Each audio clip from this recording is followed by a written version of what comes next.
तो विकास के मुद्दे पर क्यों नहीं चुनाव लड़ते हैं? हिंदुस्तान, पाकिस्तान, मंदिर, मस्जिद, इसके अलावा कोई मुद्दा है उन लोग के पास?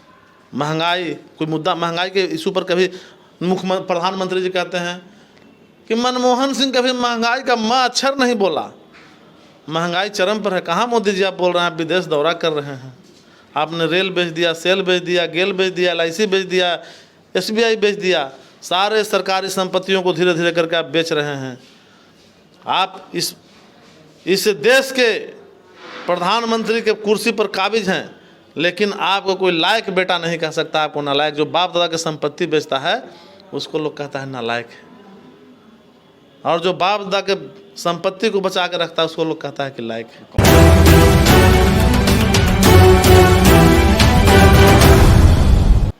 पूरे देश में खेला हो रहा है। खेला एक शब्द बन चुका है पूरे देश में।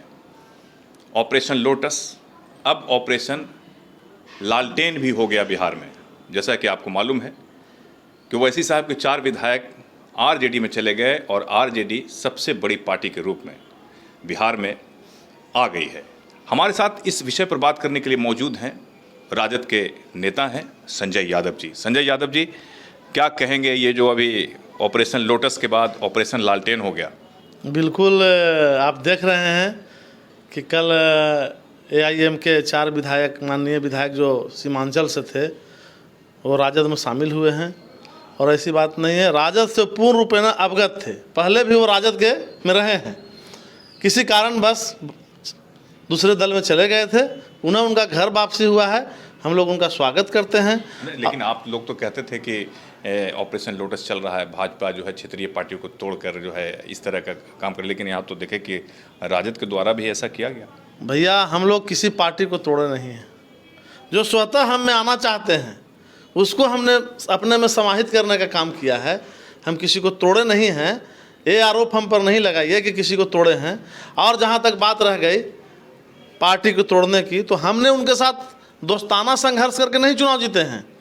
बीजेपी का यह इतिहास रहा है, ये बीजेपी का इतिहास रहा है कि आपको VIP के साथ गठबंधन करके चुनाव लड़े और VIP के सारे विधायकों को अपने में मिला लिया। ये हमारे खिलाफ चुनाव लड़े थे ओवैसी साहब। उनके विधायक ने लालू यादव में आस्था और विश्वास व्यक्त किया तेजस्वी यादव में, वो हमारे पार्टी में आए। आगे देखिए खेला क्या होता है। कहीं संजय जी, एक चीज़ तो आप मानिए, जैसे अभी महाराष्ट्र में जो चल रहा है, महाराष्ट्र में देखा कि क्या खेल हुआ, सब आपको पता है किस तरह का हुआ। पहले था कि अगर 2 विधायक भी चले जाते थे तो मान्य हो जाता था, लेकिन अब है कि एक संख्या आना चाहिए उतना।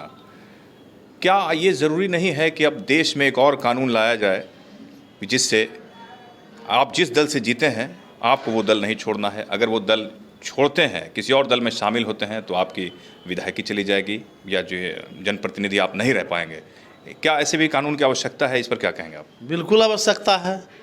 इस कानून का गलत और खुल्लम खुल्ला दुरुपयोग बीजेपी के लोग कर रहे हैं, छोटी छोटी पार्टियों को, या जो बीजेपी सिर्फ थोड़ा ना कर रही है, यहाँ तो RJD भी करने को मिला। RJD कोई अपने साथ चुनाव लड़ने वाला गठबंधन के लोगों का मिलाने का काम नहीं किया। हमने किसी प्रलोभन में किसी को पद और पैसा का लालच देकर हमने नहीं तोड़ा है। वह स्वतः हमारे पार्टी के नीति और सिद्धांत, लालू यादव की विचारधारा पर वो आए हैं।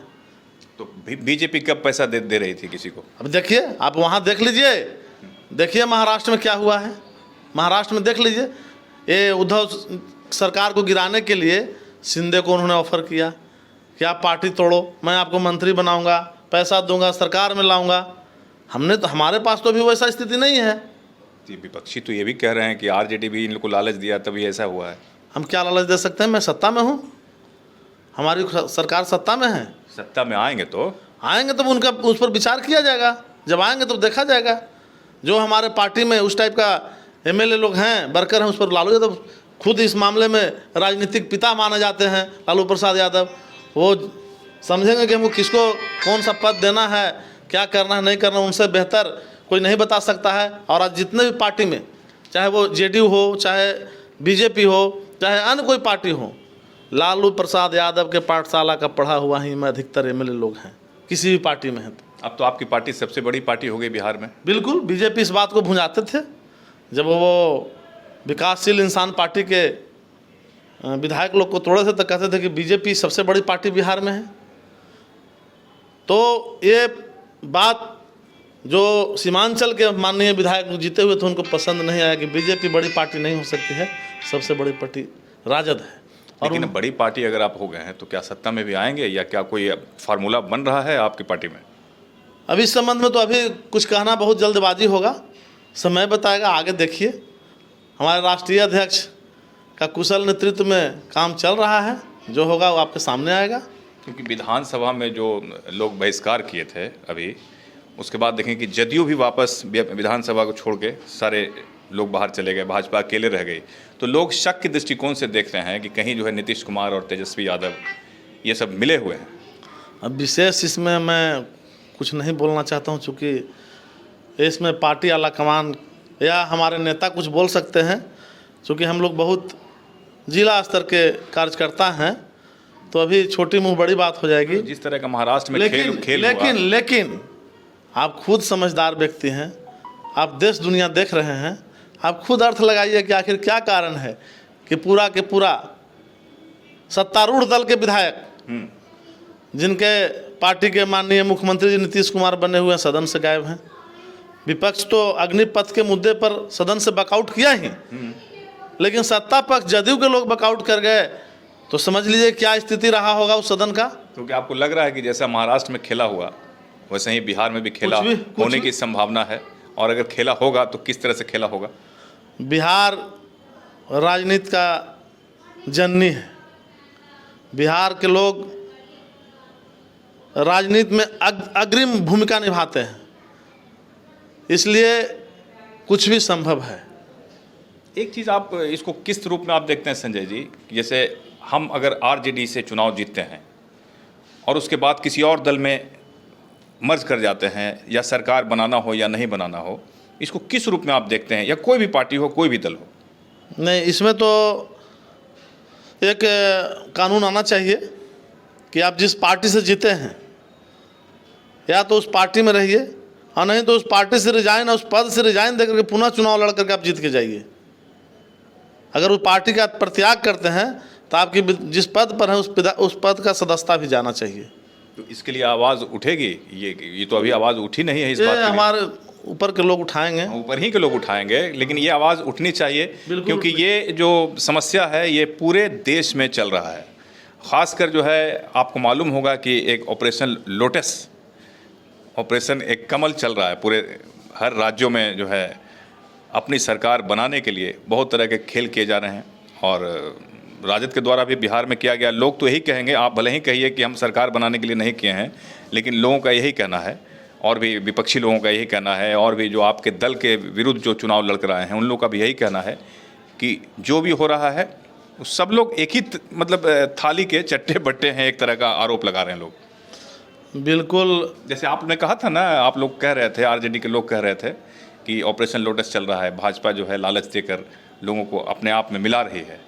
बिल्कुल, इस बात को आप भी बेहतर, आरजेडी भी तो मिला रही है भैया, इस बात को बेहतर ढंग से आप भी समझ सकते हैं कि कैसे सत्ता का दुरुपयोग कर करके बिहार में ही मतलब पिछले दरवाजे से सरकार बनाने का काम बीजेपी और जेडीयू के लोगों ने किया है। हमारे 10 से 15 ऐसे सीट हैं जहां 10, 15, 20 और 25 वोटों से हमें जानबूझकर काउंटिंग को स्लो करके हराया गया है। चूँकि हमारी सरकार बनती नज़र उनको आ रही थी, तो उन्होंने सारा साम दाम दंड भेद अपना करके और चुनाव आयोग इनके इशारे पर काम किया। तो आरजेडी जनता का दिया हुआ जनमत कुछ और था और निर्वाचन आयोग का दिया हुआ निर्देश कुछ और हुआ। तो आपने ओवैसी साहब को साफ करवा दिया? मैंने ओवैसी साहब को साफ नहीं किया, वो उनके विधायक लालू यादव और तेजस्वी यादव हमारे आदरणीय नेता में विश्वास व्यक्त किया है, और वहाँ वो अपनी बात को खुल करके नहीं रख पा रहे थे, वहाँ कहीं ना कहीं उनको कोई परेशानी हो रही थी, इस कारण से स्वतः वो अपने इस दल में समाहित हुए। ये ऑपरेशन लालटेन नहीं है? अब आप जो उसका नाम दे दीजिए, ऑपरेशन लालटेन नाम दे दीजिए, जो नाम दीजिए, लेकिन हम तो अभी सत्ता में नहीं हैं। हमारे पास अक्सर आप देखते होंगे कि जो भी पार्टियां टूटती है तो सत्ता की ओर विधायक लोग जाते हैं, या सांसद हैं तो सत्ता की ओर जाएंगे, लेकिन हम तो मुख्य विपक्षी दल में हैं। हमारे पास आने के मतलब क्या है? कहीं ना कहीं हमारे पार्टी के नीति सिद्धांत, हमारे नेता में उनको श्रद्धा और विश्वास इसलिए आए हैं। कहीं बड़ी पार्टी के रूप में, जैसे पिछले दिनों वीआईपी के विधायक जो गए तो भाजपा बिहार में सबसे बड़ी पार्टी हो गई, अब आरजेडी सबसे बड़ी पार्टी हो गई जो पहले भी थी, बीच में भाजपा हुई, फिर अब आरजेडी सबसे बड़ी पार्टी हो गई। किस तरह से खुशी जाहिर करेंगे आप? बिल्कुल ही खुशी की बात है। इसके लिए मैं तो कल भी आप लोगों के माध्यम से मैंने धन्यवाद दिया था, और हमने इसके लिए राष्ट्रीय अध्यक्ष श्री लालू प्रसाद यादव जी को और युवा सम्राट तेजस्वी यादव जी को भी बहुत बहुत धन्यवाद देते हैं कि पार्टी की मजबूती के लिए काम कर रहे हैं। तेजस्वी यादव का सपना पूरा होगा मुख्यमंत्री बनने? बिल्कुल बिल्कुल, भविष्य का मुख्यमंत्री तेजस्वी यादव जी हैं। आप आगे देखते जाइए, युवाओं आशा भरी निगाहों से तेजस्वी यादव की ओर देख रहे हैं, इसलिए कि हमारे नेता ने घोषणा किया था चुनाव में कि अगर मैं सरकार में, हमारी पार्टी आती है, मैं सरकार में आता हूं, तो हम 10 लाख लोगों को परमानेंट नौकरी देंगे। लेकिन बीजेपी ने घोषणा किया कि हम 19 लाख लोगों को नौकरी देंगे। कितने लोगों को नौकरी मिला? और हमारे नेता ने भी कहा था कि पहला कैबिनेट, सरकार का पहला कैबिनेट, पहला कलम 10 लाख बेरोजगारों को नौकरी देने के लिए चलेगी। तो हमारे पास मुद्दा है, हम आज भी उस मुद्दे पर कायम हैं। अगर बीजेपी विकास करती है, बीजेपी अगर या जो भी बिहार में सरकार है अगर विकास के रास्ते पर है, तो विकास के मुद्दे पर क्यों नहीं चुनाव लड़ते हैं? हिंदुस्तान, पाकिस्तान, मंदिर, मस्जिद, इसके अलावा कोई मुद्दा है उन लोग के पास?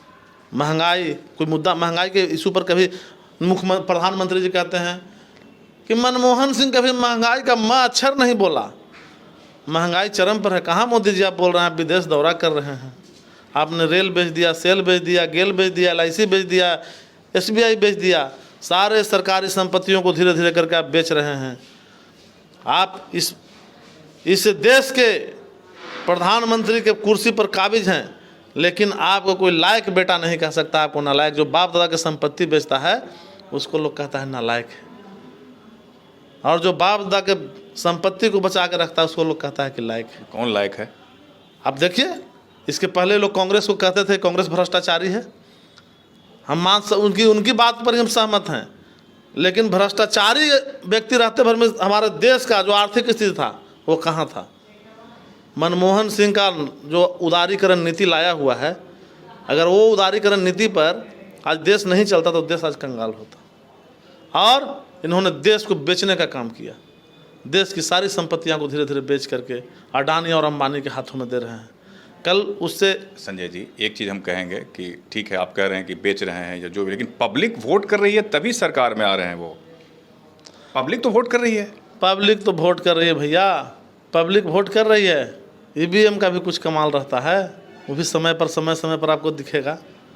कमाल सब दिखा रहे हैं, कमाल तो वो भी दिखा रहे हैं, कमाल आप भी दिखा रहे हैं। बिहार में आपने दिखाया, पूरे देश में वो कमाल दिखा रहे हैं।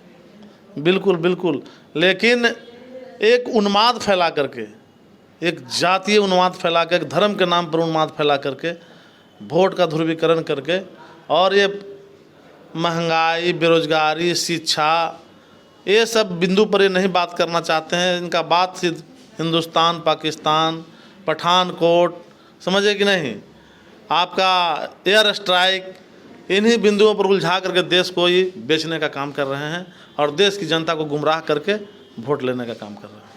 आप क्या कहना चाहेंगे राजद के लिए लास्ट में?